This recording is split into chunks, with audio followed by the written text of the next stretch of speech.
Lots of you got in touch asking for more information about white balance and how to use white balance settings. Now, assuming you've already seen the film with Jez the Blacksmith, we were introducing you to the whole concept of how daylight changes colour and light just changes colour in general according to where you are. We're going to look now at how to use the settings in reality. Now, I'm sitting in the lounge of a really nice hotel, having a look at a white menu, drinking coffee out of a white cup. You're seeing them as white. You're seeing me as the right colour and all the rest of it, looking devilishly handsome too, I might add. However, I'm actually yellow, I'm jaundiced. The reason you're seeing me the right colour is because Jane has the video camera white balanced for the conditions we're in. Now, if you've taken a picture in the lounge at home and the flash hasn't gone off, the chances are you've got a yellow nicotine-y coloured picture. And that's because these lights, the tungsten produces yellow light. And if you don't white balance your camera for that yellow light, I would look completely yellow too. But what would happen if we go outside? So let's go and have a go at this. We're going to take a little walk into the garden. Now, Jane isn't going to change the white balance on the camera. We're just going to move outside, keeping the white balance the same. And as we're going through here, I'm guessing that I'm changing colour. As we step out into the garden, having come through the conservatory, I'm now probably a bit of a bluey colour. That's because the white balance inside is for yellow. We're outdoors and I'm in sunshine. Let's go over here in the shade.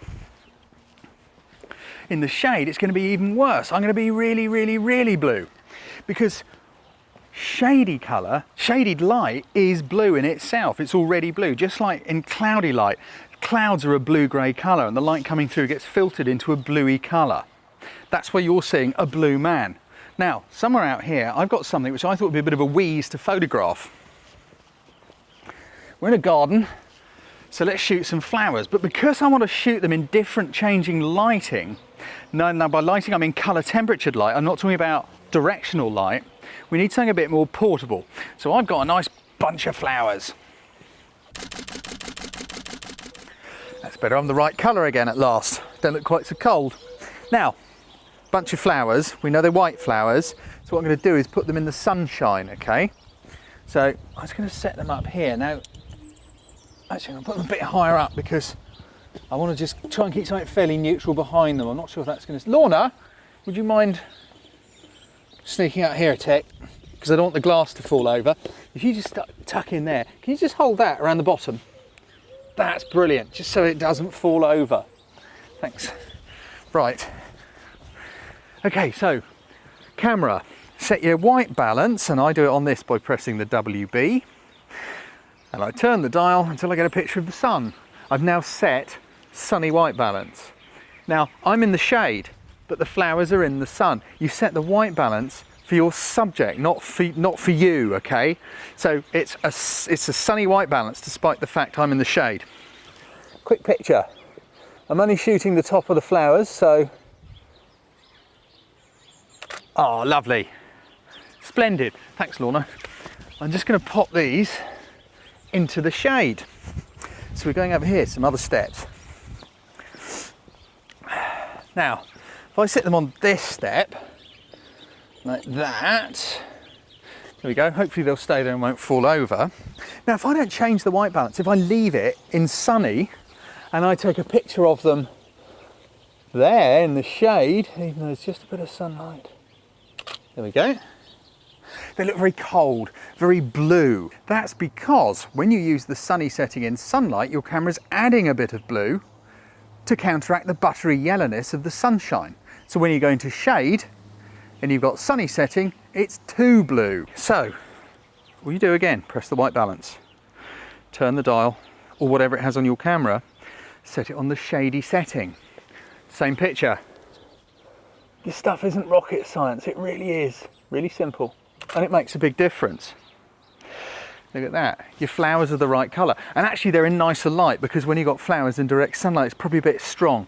Those are in quite pleasant light now. So all you've got to do is set the light, the white balance for the appropriate lighting that you're in. There's one for flash, there's one for cloudy. Cloudy and shady are very subtly different. There's not a lot of difference. But if you keep setting them yourself, For whatever lighting condition is on your subject, you will make sure your colours are consistent. Now I know some of you are going, but I've got auto white balance, Mike, why on earth would I want to give myself extra work? Now when you set auto white balance, I press the button and I spin it around to auto, the big A. The camera can very easily be confused because the camera doesn't know what colour the light is around us.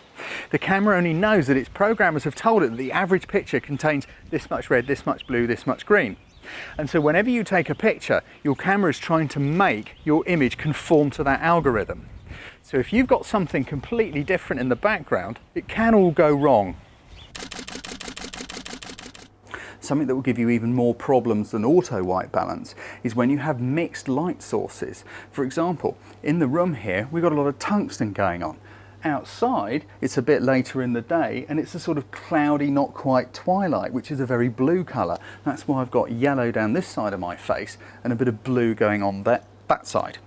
Now, it doesn't really matter, even if you do a custom white balance, there's still two different light sources. Take a look over here. I've got a pot. I'm going to do a little dance with you. Let's swing around this way. We've got a pot plant here sitting on the windowsill. Look, this side is very yellow because it's being lit with this tungsten light. That side is a bit blue in colour because it's got daylight coming through onto it. So whatever you do when you try and photograph it, you've got a problem. Let's give it a go.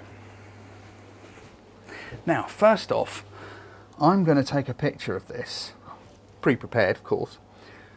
Cloudy. I'm balancing for the light outside. That's the colour it is outdoors. So let me just quickly take a picture of it. And as you can see, the outside is pretty much bang on. It looks really nice. What's going on outside the window, the side of the pot, everything. But on the inside, it's completely yellow, very, very nicotine-y. The next thing we can do is to roll the white balance across, and let's do it on a tungsten white balance. This time we're white balancing for what's going on inside the room, not what's going on out in the garden. Squeeze that one off. Now you can see what's going on in the room is far less yellow. It's got a bit of a tinge there because that's got a yellow lampshade, but it's nothing like as yellow as it was. But everything outside, it looks a bit like it's underwater.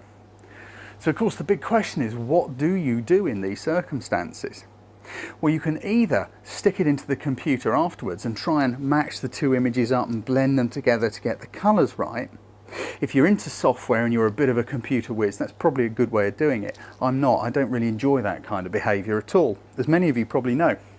The other thing you could do is with a bit of daylight lighting. So what I'm going to do now is introduce some daylight coloured light, which is 6500 Kelvin, on the inside, which will match with what's going on the outside. And to do it, I've got my trusty old Metz flash gun. Now, the white balance setting I'm going to use now is the flash setting. And the reason I'm going to use flash is that it's very close to daylight. And it's kind of in between. It's not in between. It's a very close daylight setting. Just go with the flash one. Right, here we go. Now, if you're going to hit something with flash, it's going to ruin the mood. This isn't going to do a great deal for the image, but it will get the colours about right. I'm not going to point this straight at our subject because it really will kill it. I'm going to kind of whop it up off the ceiling over here. So here we go. There we go. Puff of flash. You can see it's kind of evened those colours out quite a lot. We've still got a bit of a yellowy tinge on the inside, but we've lost the blueness from the outside. The two are sort of matched together. But when you flick between the two, can you see the subtlety of the shape of the bowl is missing? It's cleaned up the colours, but we've lost some of the form, some of the modelling of the lighting on the bowl. This is a really tricky one all photographers have to deal with. I photographed a wedding cake at a wedding recently in very similar circumstances. Here it is. Do you see what I mean? One side is yellow, the other side is blue. Now there's a sneaky little post-production trick you can do here, and that's to make it black and white. But that is about all you can do with it. So I hope that's helped you get your head around how white balance works and what to do with it.